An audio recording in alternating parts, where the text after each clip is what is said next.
안녕하십니까? 예.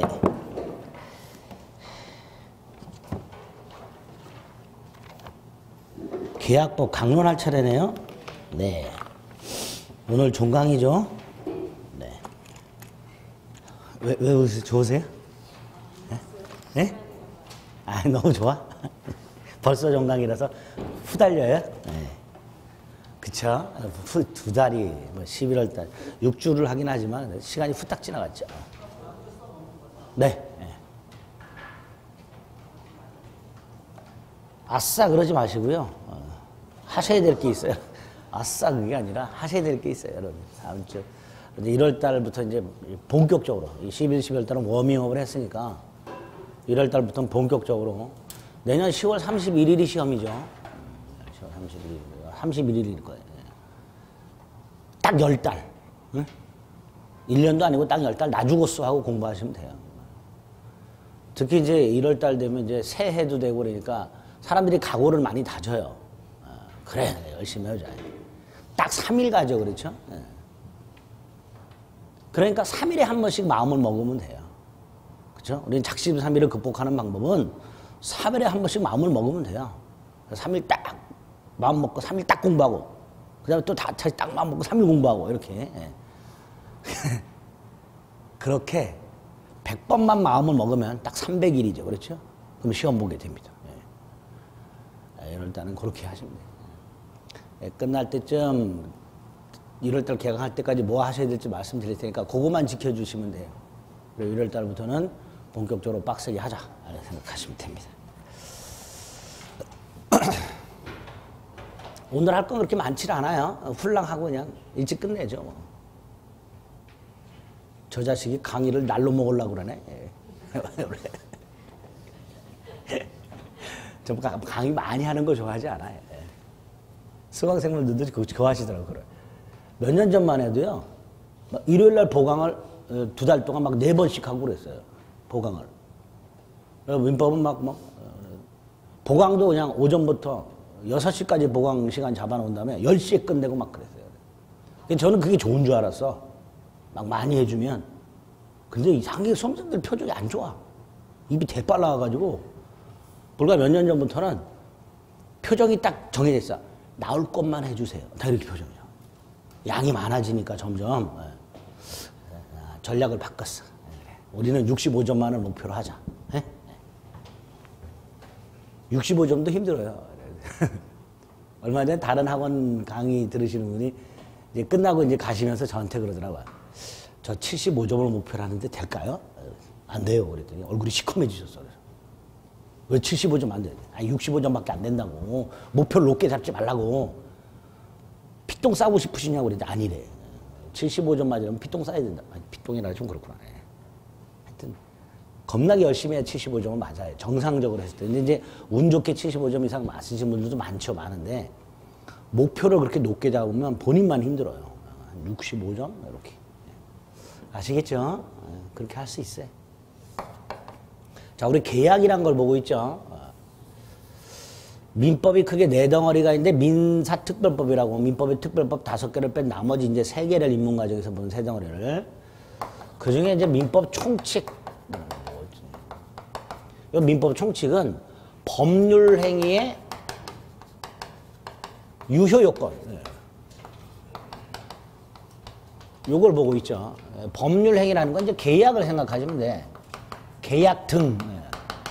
근데 주로 계약인데, 뭐 매매계약 같은 계약을 했을 때 권리와 의무가 생기는데, 그러려면 그 계약이 유효해야 된다. 그 요건이 뭐냐. 그래서 크게 3가지가 있었죠. 계약을 하는 당사자는 능력이라는 게 있어야 되고, 두 번째, 그 계약의 목적이 확정, 가능, 적법, 사회적 타당성 이런 거 갖춰야 되고, 그 다음에 그 계약이라는 법률행위 속에는 반드시 의사표시라는 게 들어있는데 그 의사표시에서 의사와 표시가 일치하고 하자가 없어야 되고 이런 것들이 유효요건이 있어. 그죠? 그 다음에 이제 다른 사람을 통해서 계약을 했을 때 이걸 대리라 했는데 대리인에게 대리권이 있고 대리인이 대리 행위를 해야 되고 토지거래 허가구에서는 허가를 받아야 유효하고 10등 안에 들어라. 휴대폰을 바꿔주겠다 그러면 10등 안에 들어야 휴대폰을 주겠다는 약속이 유효가 되고 이런 걸 이제 부관이라고 그랬었죠. 그런 걸 민법 총칙에서 쫙 봤어요. 두 번째가 이렇게 법률 행위가 유효하면 요건을 갖췄는지 봤더니 유효해. 그럼 권리가 생긴다 그랬는데 대표적인 권리가 물권이 있었죠. 그래서 물권법 총론과 강론으로 나뉘어서 총론에서는 물권의 공통적인 것들 몇 가지 원칙들이 쭉 나왔죠. 물권법에서 총론에서 봤던 원칙들이 쫙 있었어요. 일물일권주의 원칙, 물권 법정주의, 물권의 우선적 효력, 그다음에 물권적 청구권. 이렇게 몇 가지 원칙과 제도들을 봤죠. 두 번째로 물권 변동권에서 공시의 원칙, 공실의 원칙. 그리고 부동산 물권 변동에 대해서 두 개. 계약을 통한 법률에 의한 부동산 물권 변동과 법률 규정에 의한 부동산 물권 변동. 그리고 그게 공통적으로 갖고 있는 등기와 관련된 것들. 물권 변동의 마지막 물권 소멸 사유로 혼동 이런 거 봤죠. 강론에서 권리 7개를 봤죠. 점유권, 소유권, 지상권, 지역권, 전세권, 유치권, 저당권 여기까지. 그렇죠? 그다음 이제 계약 등 법률 행위를 통해서 발생하는 대표적인 권리가 하나 더 있다 그랬어요. 채권. 근데 채권은 채권이 뭔지를 보는 게 아니라 이 채권을 발생케 하는 법률 행위. 채권을 발생시키는 법률 행위가 뭐예요? 계약권. 역시 총론과 강론이 있고 총론에서 계약의 공통적인 거, 계약의 뜻, 계약 자유원칙, 그 제한인 약관규제법, 계약의 성립, 청약과 승낙의 의사합치한 성립과 청약 없이 계약이 성립하는 기타 방법에 의한 계약 성립, 그리고 계약이 성립했는데 목적 달성이 원시적 불능일 때 발생하는 손해배상 책임, 계약 체결성의 과실책임. 계약 중에 쌍무계약이 있었어요. 그 쌍무계약의 공통적 효력 2개. 동시 이행의 항변권과 위험, 부담. 그리고 그 계약상 효력이 제3자에게 발생하는 제3자를 위한 계약. 그랬죠? 그리고 마지막으로 계약의 해지라고 계약을 했는데 채무 불이행이 있더라. 그래서 당사자 일방이 계약을 소멸시킨다. 그게 계약 해지였었죠. 거기까지 지난주에 한 거예요. 그렇죠? 한 것 같아요? 네, 한 것 같아야지. 내용은 몰라도 한 것 같은 느낌은 들어야 돼요. 그런 지난주. 그 다음에 이제 오늘 볼게요. 강론 3가지. 이제 요거는 나중에 여러분들이 실전적으로 써먹어야 되는 것들이죠. 여러분들이 부동산 거래를 중개하는 걸 업으로 하실 텐데 그 부동산 거래가 3개. 부동산 매매, 부동산 교환, 부동산 임대차. 이 3가지. 그러니까 여러분들이 만약에 매매 계약을 중개하고 있다. 그럼 당연히 당사자들이 모르는 걸 물어볼 거란 말이죠. 예를 들어 계약이 이거 체결된 거냐 말이지. 나한테는 어떤 권리, 어떤 의무가 생기느냐. 상대방이 안 하면 난 어떻게 해야 되느냐. 이런 것들을 여러분들이 쭉 설명하실 수 있어요. 그건 이제 여기서 하는 거예요. 그래서 첫째, 매매 계약. 자, 계약 강론에서 핵심은요, 그 개별 계약을 통해서 당사자에게 어떠한 권리와 어떠한 의무가 생기는가. 이게 핵심이고 포인트예요. 거기에 주목을 하셔야 돼. 그리고 먼저 기억하실 게 그 계약의 정확한 뜻을 머릿속에 넣으셔야 돼요. 매매 계약이 뭔지 아시는 분? 예? 매매가 뭐예요? 예? 몰라요? 매매가 뭔지? 알잖아. 물건 사고 파는 거. 그쵸? 그렇게 알고 계신단 말이죠. 그렇게 알고 계시지 말고 촌스러운 거고 그거는 법적으로는 계약 당사자 2사람을 생각해요. 항상 무슨 계약 그럴 때 당사자를 머릿속에 떠올려요. 매매 계약의 당사자는 매도인과 매수인이죠. 두 번째, 이 2사람이 상대방에게 무엇을 약속하는가를 떠올려요. 무엇을 약속하는가. 계약이란 건 법적 약속이라고 그랬죠. 뭐뭐 하겠다는 약속이에요. 그러니까 매매 계약도 당사자가 상대방한테 뭐뭐 하겠다라는 약속이란 말이에요. 그러니까 무엇을 약속하는가를 생각하시면 돼요. 매도인은 뭘 약속할까요? 100일로 소유권 넘겨주겠다. 재산권 넘겨주겠다. 재산권. 정확하게는 이거 재산권 넘겨주겠다. 물건, 우리가 그냥 일반적으로 물건 넘겨주는 거죠. 그죠? 정확하게는, 보다 정확하게는 그 물건에 관한 권리를 넘겨주는 거예요. 재산권 이전이에요. 상대방은 대가를 지급하겠죠. 대금이라고.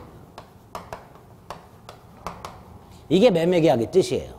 매도인은 재산권 이전을 법적으로 약속하고 이걸 약정이라고 하죠. 매수인은 대금 지급을 법적으로 약속하고 책임지겠다. 못 주면 이런 게 약정이에요. 재산권 이전과 대금 지급을 약정함으로써 성립하는 계약. 이런 걸 매매계약이라고 합니다. 이게 법적인 개념이에요. 여기서 그 약속하는 거 있죠. 제가 계약의 개념을 정확하게 법적으로 알고 계셔야 되는데 그 이유가 그 개념 속에 그 뜻 속에 그 계약의 목적이 들어있어요. 그 계약의 목적. 두 번째, 그 목적이 일치하면 계약이 성립해요. 그러니까 매매계약이 성립했는지를 판단하려면 매매계약의 목적이 뭔지를 알아야 되고 그 목적이 일치하는지 일치하면 계약이 성립해요. 그럼 보세요. 여러분이 지금 여기서 중개업을 하고 있어요. 그리고 여기 매도인이 있고 여기 매수인이 있는데 매도인이 매수인에게 자기가 소유하는 어느 지역에 있는 101호를 1억에 팔겠다고 청약을 했고 여기 사람은 1억을 주겠다고 승낙을 했어. 둘이 일치했어. 그런데 계약서 안 썼어. 계약금 안 줬어. 그냥 1억에 팔겠다, 1억에 사겠다 그리고 서로 악수하고 헤어졌어. 여러분이 봤을 때 이거 매매계약이 체결된 거예요, 안 된 거예요? 된 거란 말이죠. 그런 판단을 해야 되는 거예요. 이유는 좀 전에 매매계약의 목적이 뭐였어요? 재산권 이전과 대금 지급이죠. 그게 합치하면 계약은 성립한단 말이죠. 근데 모르는 사람들은 계약금도 준 적이 없고 계약서를 쓴 적도 없고 언제 이행하기로 날짜도 약속 안 했고 이게 뭐 계약이냐 이렇게 얘기하는 분들이 있단 말이죠. 근데 우리 대법원은 목적만 일치하면 계약은 성립한다. 대금을 언제 줄지 어디서 줄지 어떤 방법으로 줄지 등등에 대해서는 계약 목적이 아니다 말이죠. 그런 것들은. 그러니까 그런 거는 설령 합의가 없다 하더라도 계약은 성립하는 거다. 그럼 또 물어봐요. 그럼 계약금은 왜 주고 계약서는 왜 쓰냐. 좀 전에 당사자가 약속하고 악수하고 헤어졌어요. 근데 나중에 싸움이 생길 수가 있어요. 계약이 체결됐냐 안 됐냐. 그렇죠? 그럴 때 증거로 쓰려고 계약금 주고 계약서를 쓰는 거지 계약금을 줘야 계약서를 써야 계약이 성립하는 게 아니란 말이죠. 그런 걸 사람들이 일반적으로 착각을 하고 있다. 그러니까 우리는 계약의 뜻이 무슨 계약의 뜻이 뭔가를 정확하게 기억하자. 이유는 그 속에 목적이 들어있더라. 그리고 그 목적만 일치하면 계약은 성립한다. 그것 때문에 계약의 뜻을 기억하셔야 돼요. 이게 매매계약의 뜻이에요. 그 다음에 이제 이렇게 매매계약을 하게 되면 양당사자에게 채무가 생기죠. 재산권 이전 채무, 대금 지급 채무, 쌍무죠. 이행이 끝나면 주거니 받거니 하죠. 유상이죠. 지난주에 다 했던 거예요. 계약의 종류. 약속만 했죠. 낙성이죠. 구두로 해도 되죠. 계약서 써도 되죠. 방식이 정해져 있지 않다죠. 뭐라 그랬지 그걸? 분류식. 이 매매계약의 성질 또는 유형이에요. 유, 쌍, 낙, 물 이렇게 되죠. 그 다음에 몇 가지 특징. 이 재산권. 타인 재산권도 돼요. 꼭 내 거 아니어도 돼요. 매도인 입장에서는 매수인한테 어떤 물건에 대한 재산권을 언제까지 넘겨주겠다고 약속을 한 거지 내 걸 넘겨주겠다고 약속하는 게 아니에요. 그러니까 이 재산권이 계약 당시 꼭 매도인께 아니어도 됩니다. 약속만 지키면 되는 거예요. 그러니까 타인 재산권도 된다. 두 번째, 장래 발생하는 재산권도 된다. 예를 들어 아파트 선분양 계약, 준공전 선분양, 아파트 분양 계약이 매매인가요? 매매죠. 건설회사는 이러이러한 아파트를 지어가지고 그중에 101호 소유권을 너한테 넘겨주겠다고 약속하는 거고 분양받은 사람은 그 분양 대금을 지급하겠다고 약속하는 전형적인 매매 계약인데 다만 계약 당시 재산권이 존재한다 안 한다? 안 한단 말이죠. 그래도 유효하게 성립하니까 장래 재산권도 되는구나 이렇게 됩니다. 그 다음에 요거 반드시 돈이에요. 반드시. 반드시 돈이어야 돼, 대금은. 이유는 돈이 아닌 다른 걸로 대가를 지급하기로 하는 계약이 따로 있어요, 민법에. 교환계약이라고. 그러니까 예를 들어서 갑과 을사의 갑이 갖고 있는 A 토지를 갑이 1억에 사라 그랬어요. 그랬더니 을이 나 딱 9,900만 원밖에 없어. 현금이. 100만 원만 깎아줘. 갑이 절대로 안 된대. 절대로 안 깎아줘. 그럼 을은 안 사면 그만이죠. 그런데 꼭 사고 싶어. 그래서 안 되겠다. 내가 차고 있는 시기가 적어도 100만 원 나가는데 이것까지 줄게 그럼. 그랬더니 갑이 오케이 했어요.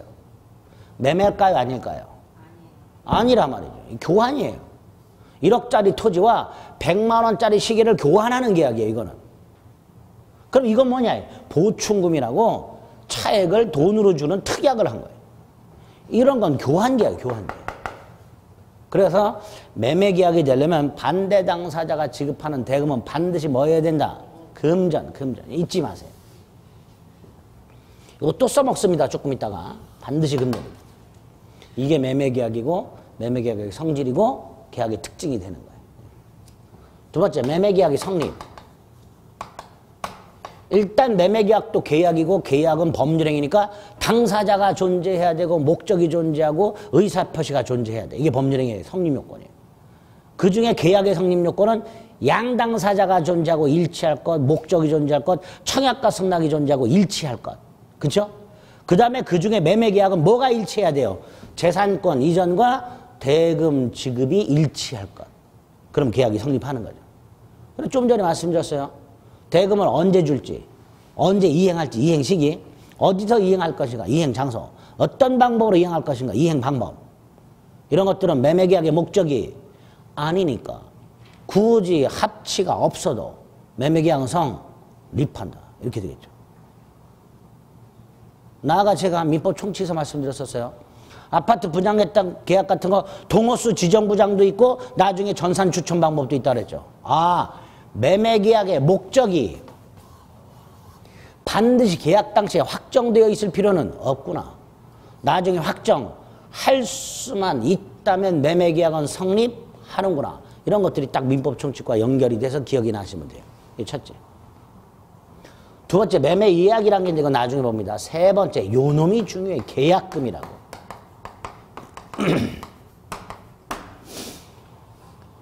계약법에 있는 내용들은요, 우리가 살아오면서 법을 모르고 일반 상식으로 알고 있던 내용들과는 다른 내용들이 좀 많다 그랬어요. 그래서 아닌데 이런 느낌이 드는 내용들이 많아요. 근데 이거는 잘못 알고 살아오신 거지 법이 잘못된 게 아니에요. 이걸 받아들이셔야 된다 그랬어요. 대표적인 게 계약금 파트예요. 계약금. 계약금이 뭔지는 아시죠? 네? 네. 대답하시면 계약금이 뭐예요? 계약할 때 주는 거죠. 그렇죠? 자, 민법에서는 이렇게 해놨어요. 계약금이란 명칭을 불문하고 계약금으로 부르든 뭐 증약금으로 부르든 보증금으로 부르든 뭐라고 부르는지와는 상관없이 매매 같은 유상계약을 체결할 때 어느 일방이 상대방에게 교부하는, 교부는 주는 걸 말해요. 교부하는 금전 기타 물건, 이걸 민법은 계약금이라고 규정을 해놨어요. 물건도 계약금이 돼요. 그렇죠? 계약금이라고 돼 있다서 꼭 돈만 되는 게 아니더란 말이죠. 갑과 을이 갑이 가지고 있는 1억 토지를 매매했다. 보통 부동산 매매할 때는 계약금 요구하죠. 매도인이. 얼마? 10% 정도? 그래서 갑이 1,000만 원의 계약금을 요구했어요. 을이 1,000만 원을 계약금으로 줘요. 보통 돈으로 주지요. 근데 을이 돈을 안 가져왔어. 갑은 계약금 내놓으래. 안 내놓으면 이 계약 없던 거래. 그래서 을이 차고 있던 1,000만 원짜리 시계를 건네줬어. 그랬더니 갑이 받았어. 계약금 된다 안 된다? 된단 말이죠. 자, 근데 요 상태에서 자 1월 10일 날 이렇게 했어요. 30일 날 나머지 돈을 주기로 했어요. 자, 1월 30일 됐을 때 을은 갑에게 대금 얼마 줘야 돼요? 얼마 줘야 돼요? 1억 줘야 되죠. 그렇죠? 1억 줘야 돼요. 근데 보통 돈으로 줬을 때는 1억을 줘요? 9천을 줘요? 9천을 주죠. 시계로 줬을 때는 왜 달라져? 아니 그러니까 똑같은 계약금인데 왜 1,000만 원 줬을 때는 9천만 원만 주면 되고 시계로 줬을 때는 1억을 줘야 돼요? 그럼 안 되죠. 똑같아야지. 1억 다 줘야지. 돈으로 계약금을 줬든 물건으로 계약금을 줬든 대금은 1억을 주는 거고 이 줬던 계약금은 어떻게 하는 거고 돌려받는 거예요. 그게 원칙이야. 그래서 계약금은 대금 일부다 아니다? 아니다 말이에요.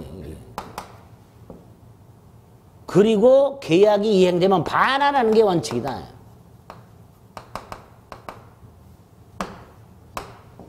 그런데 아니 돈으로 줬을 때는 9천만 주는 게 현실 아니냐?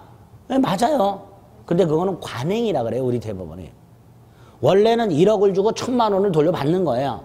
근데 1억 주고 1,000만 원 돌려받으면 좀 우습잖아. 그러니까 9천만 원만 주고 퉁치는 거예요. 그건 관행이라는 거예요. 우리 대법원이. 원칙은 FM은 1억을 다 주란 말이에요. 그리고 돈으로 줬던 물건으로 줬던 계약금을 돌려주는 게 원칙이란 말이죠. 대금 일부의 성질이 없으니까. 왜 없냐? 매매는 반드시 금전이어야 되는데 계약금은 물건도 계약금이 된다 그랬으니까 대금 일부여서는 안 된단 말이죠. 그게 원칙이란 거죠. 그렇죠?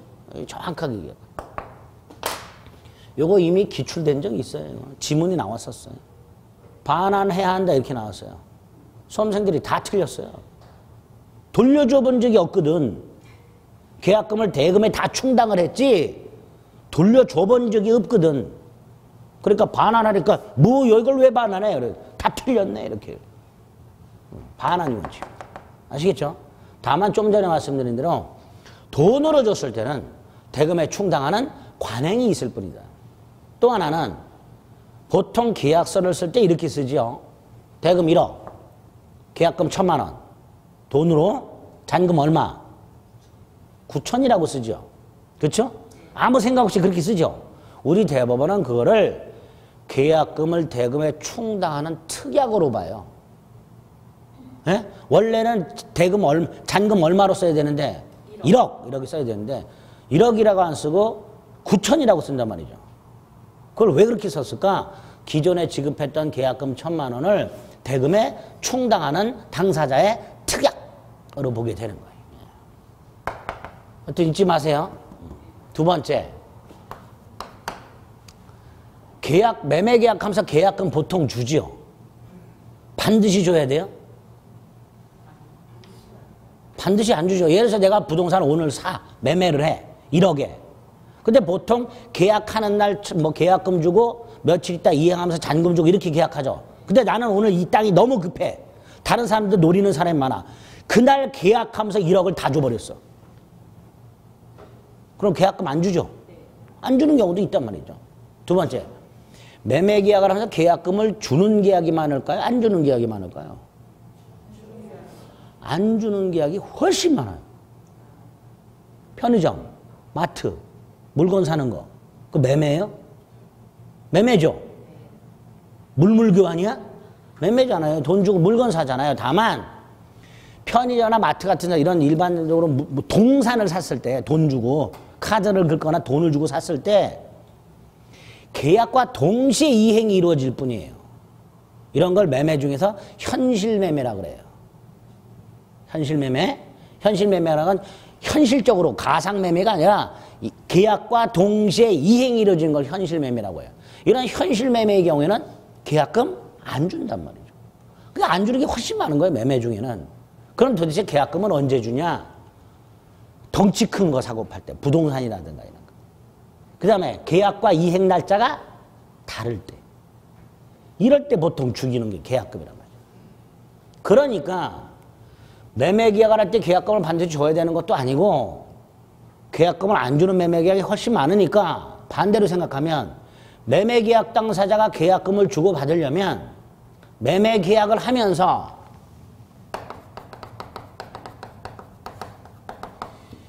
편의점이나 마트에서 현실 매매 계약을 할 때는 계약금을 주지 않고 매매 계약만 하는 거잖아요. 그렇죠?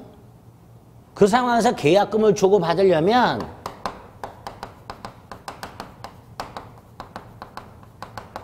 이걸 따로 하라는 거예요. 계약금 계약을. 계약금을 주고받는 건 별도의 계약이라는 거예요. 그러니까 현실 매매는 이것만 하고 이건 안 하는 거잖아요. 그렇죠? 근데 만약에 계약금을 주기로 하면 이것도 하고 뭐도 하는 거예요. 이것도 하는 거란 말이죠. 그러니까 계약금 계약은 매매 계약의 일부가 아니라 매매 계약에 포함되는 매매 계약의 일부가 아니라 별도의 약정이 되는 거예요. 그러니까 부동산 매매 계약을 하면서 대금 1억, 계약금 1,000만 원. 1,000만 원은 계약 당일 지급하기로 한다. 잔금 열흘 뒤에 9천만 원을 지급하기로 한다. 그러면 요 계약서에는 매매 계약 들어있는 거고요. 예? 그 다음에 계약금을 매매 등에 충당하기로 하는 특약이 들어있는 거고요. 또 하나 계약금 1,000만 원을 당일 지급한다. 뭐도 들어있는 거예요. 계약금 계약이라는 것까지 들어있는 거예요. 하나의 매매 계약처럼 보이지만 그 안에 매매 계약 101호 재산권 1억 매매 계약에다가 잔금은 9천 그러면 계약금을 대금에 충당하는 특약 앤드 계약금 1,000만 원 준다. 계약금 계약. 계약이 3개가 들어요. 약정이 3개가 들어있는 거예요. 그렇죠? 나누는 걸 생각하셔야 돼요. 아우 귀찮아 그냥 하나라고 생각하면 그러지 말고 그건 그렇게 살아온 거고 그렇게 지금까지 살아왔어도 아무 불편함이 없어요. 그렇죠? 불편함 없었죠? 나중에 합격하고 중개업을 하실 때도 뭐 몰라도 돼요. 중개하는데 아무 불편함이 없어. 의뢰인도 몰라. 그럼 나도 몰라도 돼. 물어보면 그냥 나오는 대로 대답해도 몰라 그 사람들은. 그런데 합격하려면 구별해 합격하려면. 계약금 계약이라는 걸 따로 해야 돼요. 자, 이때 이 계약금 계약 좀 전에 말씀드렸어요. 매매 계약과는 별개의 계약이에요. 따라서 우리 대법원 반드시 매매 계약과 동시에 할 필요가 없다. 매매 계약은 오늘 하고 계약금 계약은 일주일 뒤에 해도 괜찮아요. 별개의 계약이니까. 다만 매매 계약은 안 하고 계약금 계약만 하는 경우는 없겠죠. 매매 계약을 하고 부수적으로 한단 말이죠. 그러니까 매매 계약에 영향을 받아요. 매매 계약이 무효 취소되면 계약금 계약도 무효 취소되는 거예요. 세 번째, 이게 중요해요.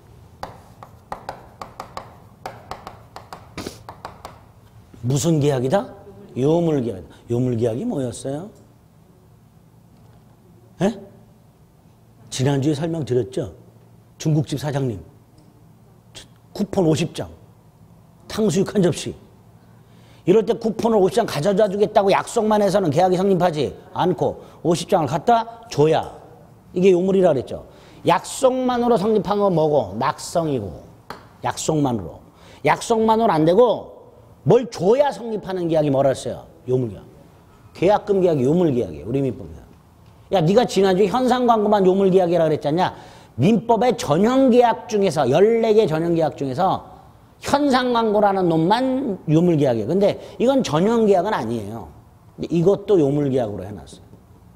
자, 계약금 계약이 요물계약이란 건 계약금을 주겠다는 약속만으로는 계약금 계약이 성립하질 않아요. 계약금을 주고 받는 게 계약금 계약이에요. 그럼 보세요. 다시 1월 10일 날 각과 을 사이에 1억 토지 매매를 했어요.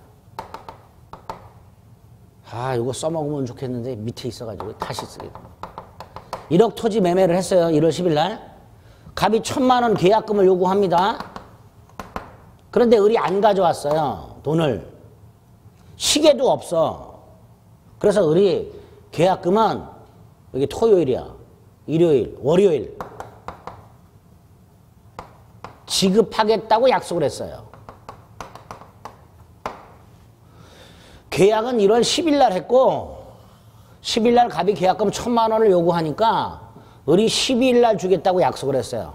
갑은 안 된다. 오늘 당장 내놔라. 안 내면 없던 거다. 뭐 이렇게 얘기했다면 상관없겠지만 갑이 을을 믿고 오케이 했어요. 자, 1월 10일이 됐습니다. 을은 갑에게 계약금 1,000만 원을 지급할 의무가 있다 없다? 없지요. 왜 없어? 계약금 계약은 무슨 계약? 1월 10일 날 계약금을 주고받은 게 아니고 주겠다고 약속만 했죠. 그럼 1월 10일은 매매계약만 체결된 거고요. 계약금 계약은 체결된 게 아니에요. 계약금 계약이 체결된 적이 없으니 계약금을 지급할 의무 따위는 없어요. 그렇죠? 아니 매매계약이 체결됐으니까 대금 지급 의무가 생겼지 않냐. 그러니까 계약금 줘야 되지. 아까 계약금 뭐라 했어요? 대금 일부가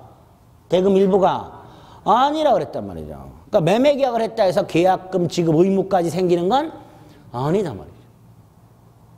잊지 마세요. 그런데 우리 법을 공부하지 말고 현실 세계로 돌아가 봅니다. 이렇게 약속했어요. 12일 날 갑이 계약금 달라 하겠죠. 을은 주지요. 안 주면 갑은 계약은 없었던 걸로 하자. 그러죠. 그럼 을은 아무 말 안 하죠. 그렇죠? 그렇게 살아왔죠, 우리는. 근데 이런 사건이 있었어요. 12일 날 계약금을 주기로 약속을 했어요. 갑이 알았다 그랬어요. 10일이 돼서 갑이 계약금을 요구했어요. 그랬더니 을이 안 줬어요. 그랬더니 갑이 계약을 해제했어요. 을이 소송을 제기했어요. 해제는 효력이 없다. 을이 이겼어요. 대법원이 이렇게 말을 합니다. 계약금을 준 바가 없다면 안 줬죠? 계약금 계약은 성립하지 않았으므로 계약금 지급 의무 따위는 없고 따라서 계약금을 안 줬다 하더라도 채무 불이행이 아니므로 매매계약을 해지할 수는 없다. 이게 판례예요. 그쵸? 표정 그렇게 짓지 말고 내가 인생을 잘못 살아왔구나 이렇게 생각하시면 돼요. 이런 걸 모르고 살아왔어도 좀 전에 말씀드린 대로 모르니까 아무 문제 없이 살아왔었는데 아는 사람에 의해서 판례가 나오게 되는 거예요. 이렇게. 어우씨 계약금 줄 의무가 없는데 네 멋대로 계약 해제 이놈아. 소송적에서 을이 이겼다니까. 이렇게 계약금 계약은 요물계약이라는 거 잊지 말자. 아시겠죠?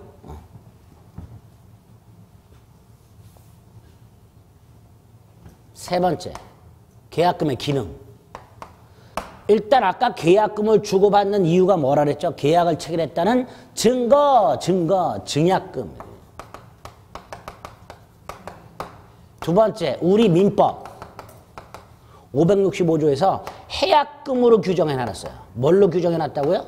해약금. 세 번째, 지난주에 계약 해지에서 제가 이렇게 말씀을 드렸어요. 을이 1,000만 원을 계약금으로 줬다. 그런데 잔금을 안 준다. 갑이 잔금을 안 주는 건 채무 불이행 중 이행지체였었죠. 자, 이행지체의 경우에는 채권자는 상당한 기간을 정해서 이행을 최고하고 그래도 이행을 하지 않으면 계약을 해지할 수 있다 그랬었어요. 자, 을이 대금을 지급하지 않아. 갑이 독촉을 했어. 그래도 지급하지 않아. 그래서 갑이 계약을 해지했어. 계약을 해지하면 원상회복 의무가 생긴다 그랬죠. 갑은 받은 계약금에다가 이자 붙여서 반환해야 된다 그랬죠. 이때 갑 열받는다 그랬죠. 그런데 돌려줘야 되는 거고 따로 뭐 해야 된다 그랬어요. 손해배상. 이때 갑이 계약금을 돌려주기 싫으면 특약을 해야 된다 그랬죠. 무슨 특약? 을의 채무 불이행을 이유로 계약이 해제된 경우에는 계약금은 반환하지 않기로 한다. 특약을 하면 안 돌려줘도 된다 그랬죠. 그걸 위약금 특약이라 그랬죠. 아, 특약을 하면 무슨 성질도 있구나. 위약금. 특약을 했을 때. 그래서 대법원도 계약금을 교부하면서 별도의 특약을 하지 않은 경우에는 어느 일방의 채무 불이행을 이유로 계약이 해제되더라도 그 계약금이 상대방에게 당연히 귀속되는 게 아니다. 상대방은 실제 손해만을 배상받을 수 있을 뿐이다. 특약을 하지 않았을 때라도. 했다면 그때는 손해배상에 충당하는 거고. 그래서 계약금을 주고 받으면서 특약을 했을 때 위약금 성질을 얻게 됩니다. 세 가지 성질. 다만 1, 2는 기본이 되는 거고 3은 별도의 특약이 있을 때. 이렇게 되죠. 그다음 요놈 계약금. 자, 각과 을 사이에 A 토지를 넘겨주고 을은 1억을 지급하기로 매매 계약을 해요. 자, 이 매매 계약을 통해서 갑은 1억 청구권이 생기고 을은 A 토지 소유권 이전 청구권이 생겨요. 그렇죠? 갑과 을 사이 매매 계약을 통해서 발생하는 권리를 생각을 해보면 갑은 1억 대금 청구권이라는 게 생기고 을은 A 토지 소유권 이전 청구권이라는 권리가 생겨요. 그렇죠? 그런데 이 상태에서 을이 계약금을 1천을 줘요.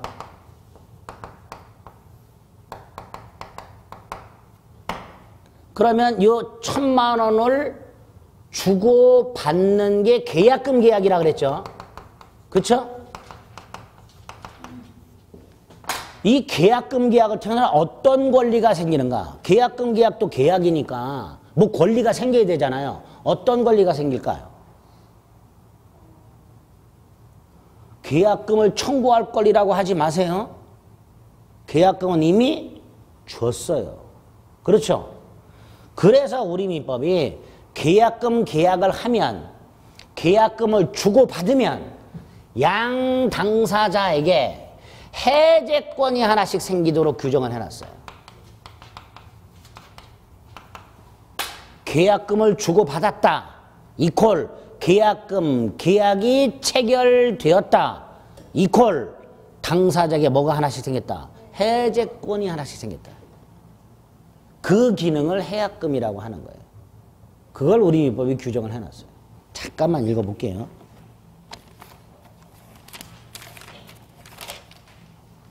(248페이지) 보면 계약금의 뜻이 있고 성질이 있고 계약금의 종류가 나와 있어요. 증약금, 위약금, 오른쪽에 해약금. 그죠?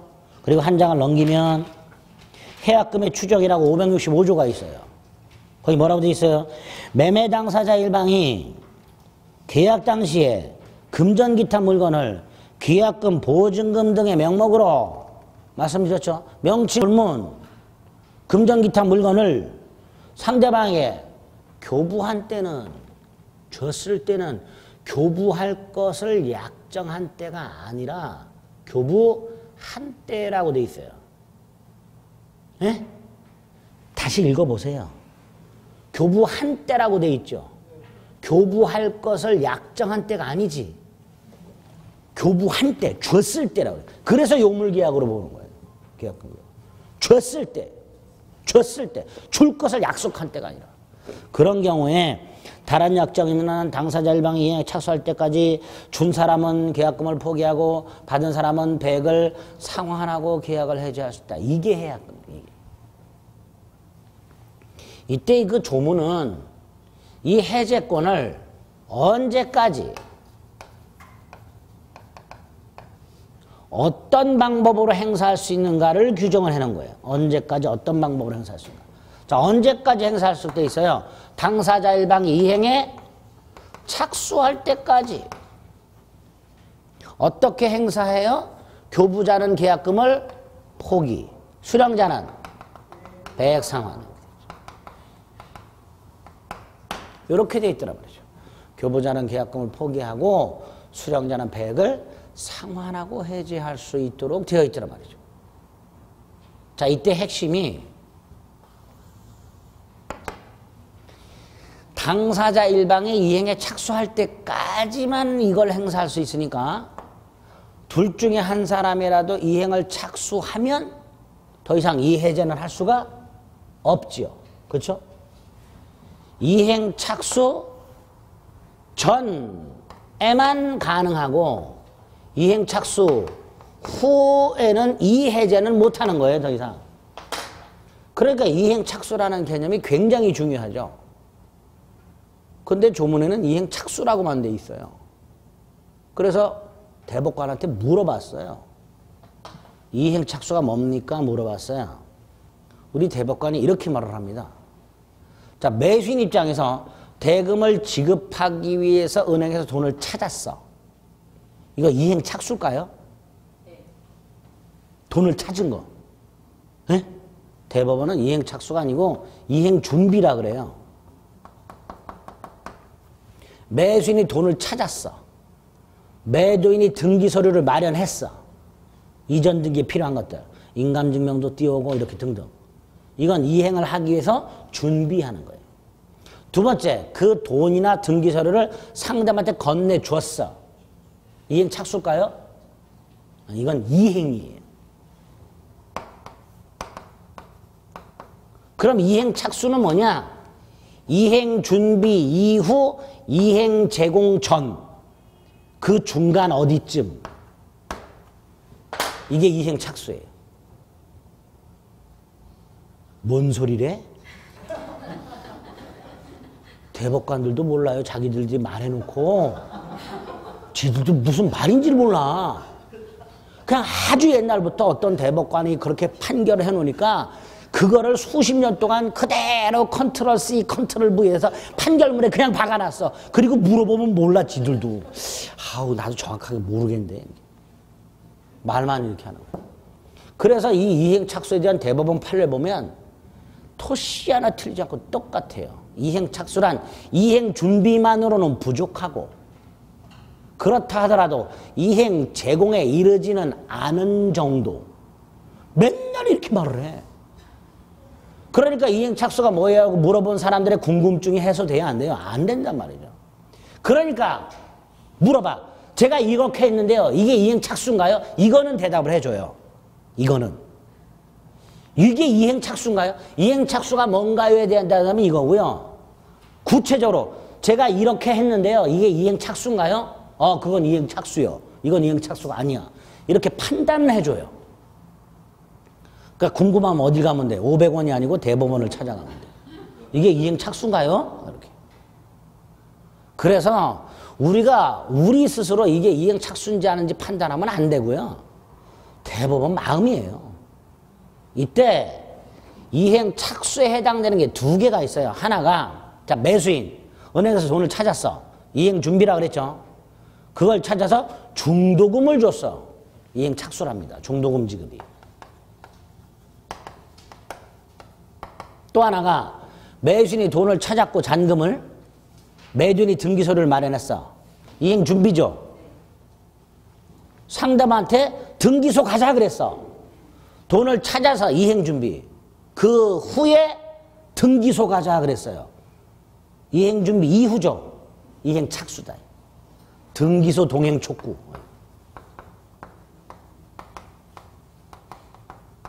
이런 게 이행 착수랍니다. 근데 또 아닌 것도 있어요. 근데 그 아닌 게 좀 이상해. 긴 거 같은데 아닌 게 있어요. 그걸 나중에 기억하셔야 돼요. 오늘은 이행 착수, 대법원의 이상한 판결.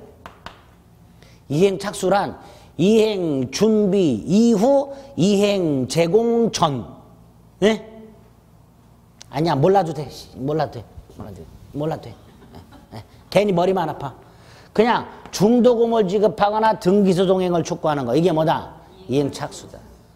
그래서 이런 경우가 있어요. 1억에 매매를 했는데 자고 났더니 땅값이 2배씩 뛰어. 2억, 4억 막 뛰어. 그럼 얘는 어때요? 매도인은 열받죠? 그렇죠? 근데 이미 1억에 팔기로 하고 계약금까지 받아놨어. 갑이 자기 멋대로 계약을 해지할 수 있다 없다? 없다 그랬죠? 제가 꿈자리가 사놨거나 뭐 가격이 폭등하거나 이건 해제 사유가 우리 지난주에 봤잖아요. 채무불이행이 해제 사유라고. 가격 폭등 같은 게 해제 사유가 되려면 당사자가 미리 약정을 했었어야 돼요. 그러니까 가격이 폭등한다 해서 해제할 수는 없다. 그럴 때 써먹는 게 이거예요. 값은 2배 주고 해제하면 돼요. 그런데 이 해제는 이행 착수 전까지만 할 수 있죠. 자, 목적물 가격이 막 폭등하고 있어. 이때 값이 2배를 줘버리면 계약이 해제되잖아요. 그럼 의뢰 입장에서는 그거 막아야 되겠죠. 어떻게 하면 돼요? 중도금. 단돈 100원이라도 통장으로 쏴버리면 돼요. 중도금을 다 줄 필요도 없어요. 일부만 줘도 이행 착수래요. 그러니까 의뢰 입장에서는 막으려면 얼른 중도금 줘. 그렇죠? 반면에 막 폭락을 해. 그럼 얘는 포기하고 해지하고 싶겠죠. 매도인은 얼른 등기소를 마련하지만 전화해. 녹음해. 등기소 가자. 빨리. 지금 당장. 네? 지급하고 계약을 안 해도 네. 넣기만 하면 되는 거예요? 네, 상관없어요. 네, 상관없어요. 네, 네, 네. 그런 거 뭐 없어, 그런 거. 아니, 그런 거 없어. 쏘면 돼. 네. 잔금을 중간에 네, 쏘면 돼. 그냥 막아. 그럼 막아. 날짜 안 돼도 된대요. 일부만 줘도 된대. 그게 우리 판례예요. 그러니까 이런 거 갖고 나중에 분쟁이 생기니까 빨리 액션을 취해라. 빨리. 민기적거리지 말고. 막 폭등해? 그럼 매도인 너 빨리 2배 줘. 해지하고 싶으면. 매수인 너 맞고 싶어? 빨리 돈 일부라도 줘. 그렇게 해서 분쟁 해결을. 안 그러고 미기적 서로 말만 하고 있고 어쩌고 저쩌고 그랬다가 녹음도 안 해놨는데 뭐 저는 주려고 했는데요. 뭐 법원 와서 맨날 그런 얘기만 하고 앉아있단 말이죠. 저는 2배를 주려고 했는데요 말이죠. 저놈이 잠수 타가지고요. 뭐 맨날 이런 얘기를 하고 앉아있어요. 예? 네, 그 맘대로 놓다 뭐 어쩌라고. 너도 된다는데.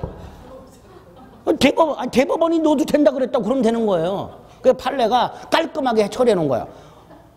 왜 맘대로 놓냐고. 대법원이 너도 된다 그랬는데. 그러니까 그런 걸 제가 수업할 때 이렇게 설명을 드려도 다 까먹고 중개사 하실 때, 중개할 때는 그 맘대로 놓으면 안 된다고. 엉뚱한 상담이나 하고 계시고 막 그런단 말이죠. 예? 잘못 상담해 주시는 중개사분들이 대한민국에 그냥 삐까뻔쩍해요. 돌아버리겠어 아주. 근데 그래도 괜찮은 게 당사자도 몰라. 그런가 보다. 중개사 말만 믿어. 근데 이제 저 같은 사람한테 걸리면 소송으로 가는 거예요. 근데 저도 소송 안 해요. 귀찮아서 안 하는데 그렇다 말이죠. 법적으로는. 아시겠죠? 자, 이렇게 당사자 일방이 이행에 착수할 때까지 포기 또는 배액을 주고 해지하는 거예요. 아까 말 배액을 주겠다는 것만 갖고는 안 돼요.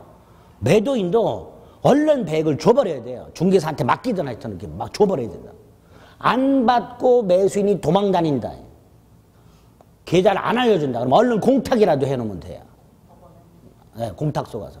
근데 꼭 공탁까지 주기로 노력했다는 거, 이행 제공했다는 걸 증명만 하면 돼요. 녹음해두면 돼요. 계좌번호 알려달라. 주려고 노력한 거죠. 이게 이행 제공이에요. 그것도 돼요. 네, 그것도 돼요. 근데 중개사분은 안 받으셔야죠, 그거를. 왜? 중개사분은 대금 받을 권한까지 위임받지는 않았단 말이죠. 그렇죠? 네, 그러니까 중개사 사무실 마음대로 주고 가면 안 되는 거고. 매수인 전화번호 알잖아요. 전화 걸어.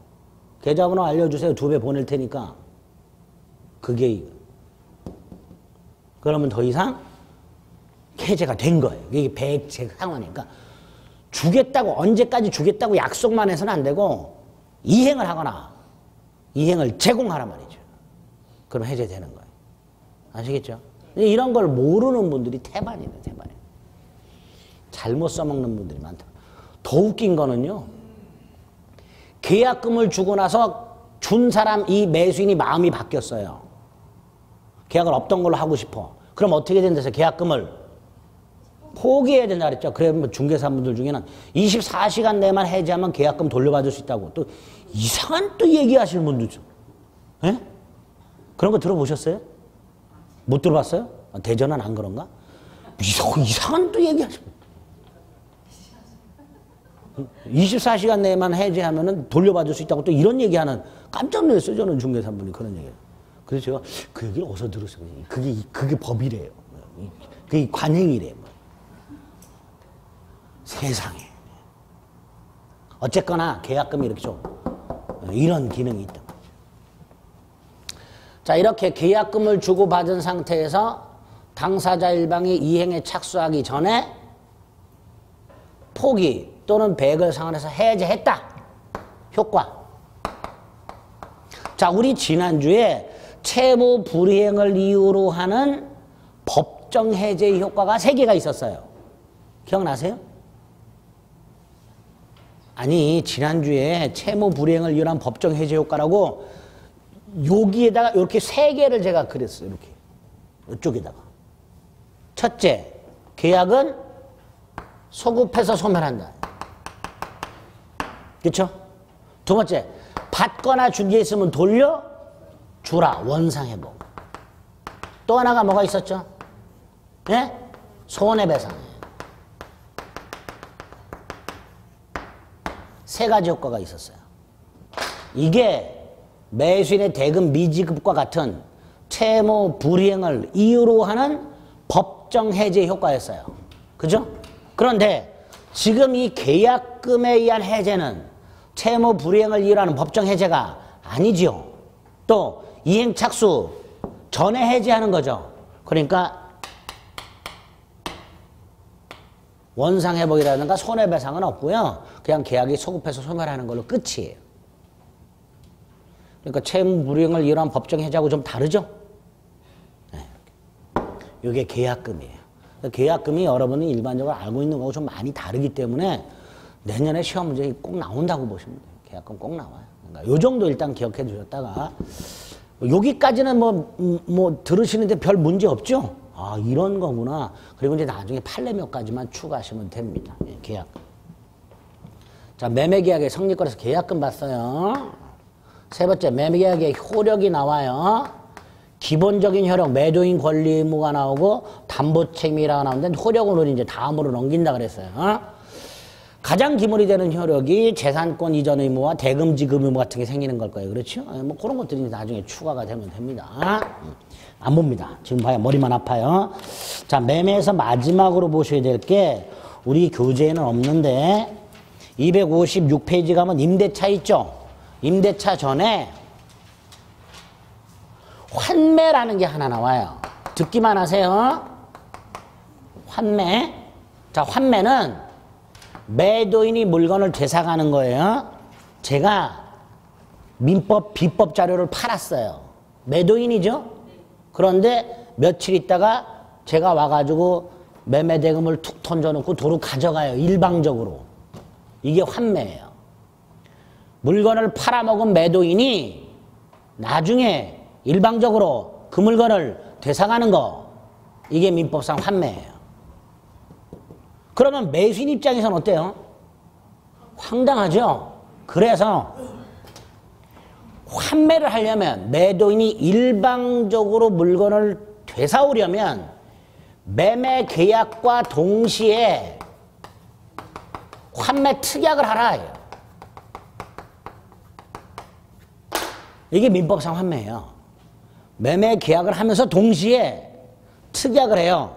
매도인 값은 언제까지 매수인에게 얼마를 지급하고 물건을 일방적으로 되사갈 수 있다. 이렇게 특약을 하면 환매가 가능해져요. 그런데 매매 계약을 하면서 동시에 환매 특약을 한 경우 없지요. 매수인 입장에서는 내가 저 물건이 필요해서 살려고 하는데 매도인이 느닷없이 이 물건이 2년 내에 내가 또 필요할 수도 있어서 환매 특약을 해야 되겠다. 얼마를 주고 되사올 수 있다는 특약하자 그러면 매수인은 안 사겠죠. 아, 나도 필요해. 나 안 사. 환매 특약하는 경우는 거의 없어요. 그런데 이런 제도를 만들어놨더니 다른 수단으로 써먹어요. 대한민국 사람들이. 다른 수단으로. 그래서 제가 법을 공부하면서 야, 대한민국 사람들 진짜 기가 막히다. 머리 진짜 좋다. 우리 왜 법꾸라지라고 부르죠? 예? 일반인들도 법꾸라지들이 무지하게 많아요. 저보다도 더 잘 알아. 이렇게 써먹어요, 이거를. 이쪽으로 옮길게요. 갑이 을로부터 1억을 빌려요. 그리고 101호를 담보로 제공해요. 그럼 우리 지지난주에 보통 은행 같은 경우에는 저당권을 가지고 있다가 돈을 안 갚으면 경매 넣어가지고 채권 회수한다 그랬죠? 근데 이 절차가 시간도 걸리고 복잡해요. 또 몇 번 유찰되면 다 회수도 못하는 경우도 생겨요. 그러니까 금융기관이 아닌 일반인들은 이렇게 안 하고요. 을이 갑에게 돈을 못 갚으면 소유권을 넘겨달라 이렇게 돼요. 그럼 갑은 돈이 급하면 오케이. 그게 강원랜드라 그랬어요. 자동차를 담보로 돈을 빌리면서 못 갚으면 자동차 소유권을 넘겨주기로 한단 말이죠. 부동산도 그렇게 하는 경우가 생긴단 말이죠. 이때 갑은 100% 재산권 소유권 넘겨주겠다고 약속을 할 거예요. 을은 그걸 말만 갖고는 믿질 않아요. 등기를 먼저 넘겨달라 그래요. 을의 이름으로 뭘 넘겨달라고? 소유권 등기. 그랬다가 돈 갚으면 말소시켜 줄게. 안 갚으면 내 거야. 이렇게 약속을 해요. 돈이 급한 갑은 이렇게라도 돈을 빌려요. 문제는 돈을 갚기 전에 팔아먹어 이놈이. 그럼 얘는 나중에 돈을 갚아도 등기를 되찾아올 수가 없어요. 그러니까 갑이 을에게 소유권 등기를 미리 넘겨줄 테니 내 이름으로 환매권 등기하겠다. 중간에 네가 팔아먹으면 안 되지 않냐. 그래서 을도 오케이. 채권자 이름으로 소유권 등기를 해주면서 동시에 채무자 이름으로 뭘 등기해놔요? 환매권을 등기해놔요. 그랬다가 갑이 나중에 돈을 갚으면 환매권 행사해서 등기를 되찾아요. 이렇게 환매권이 등기가 돼 있으면요, 을이 설령 중간에 병한테 팔아먹더라도 나중에 갑은 그 환매권을 병한테 주장할 수 있고 따라서 등기를 되찾아올 수 있어요. 그러니까 환매권이 등기되어 있는 부동산은 아무도 안 사요. 그러니까 갑은 나중에 돈을 갖고 안전하게 등기를 되찾아올 수 있게 돼요. 이렇게 써먹어요, 환매를. 민법에 있는 환매라는 제도를 이렇게 써먹어요. 머리 무지하게 좋아요, 대한민국 사람들. 그리고 대법원도 하도 이러니까, 하도 이런 짓거리 하니까 인정을 해요, 이거를. 그리고 이름까지 붙여줘요. 매도담보라고. 뭐라고? 매도담보라고. 그리고 법까지 만들어놨어요. 가등기 담보 등에 관한 법률. 거기서 보게 됩니다. 가등기 담보 등에 관한 법률에 가면 담보가 3개가 있어요. 가등기 담보, 양도 담보, 매도 담보. 그 중에 매도 담보의 수단이 뭐다? 환매. 매매 요 정도 보시면 돼요. 네? 됐습니다. 좀 쉬었다가 교환하고 임대차 볼게요.